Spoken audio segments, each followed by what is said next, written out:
ঐকমত্যের ভিত্তিতে সুষ্ঠু ও নিরপেক্ষ নির্বাচনের পরিবেশ তৈরি হবে বলে আশা করছে জামায়াতে ইসলামী। দুপুরে জামায়াতের আমির ডক্টর শফিকুর রহমানের সাথে দক্ষিণ কোরিয়ান রাষ্ট্রদূত পার্ক ইয়ং সিংয়ের সৌজন্য সাক্ষাৎ শেষে একথা জানান দলটির সেক্রেটারি জেনারেল অধ্যাপক মিয়া গোলাম পারওয়ার।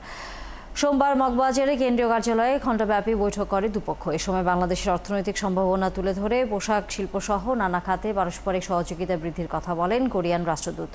আলোচনা করেন জাতীয় নির্বাচনে জামায়াতের অবস্থান নিয়েও। ক্ষমতায় গেলে বাংলাদেশকে একটি দুর্নীতি মুক্ত ও টেকসই উন্নয়নের দিকে নিয়ে যেতে চান বলে সাংবাদিকদের জানান জামায়াতের সেক্রেটারি জেনারেল।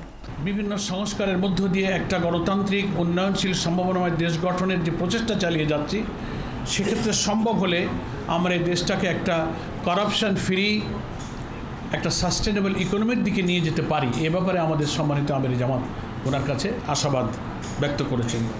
আমরা আশা করি একটা ঐক্যমতের ভিত্তিতেই আগামী নির্বাচনে একটা সুষ্ঠু নিরপেক্ষ নির্বাচনের পরিবেশ ইনশাল্লাহ তৈরি হবে।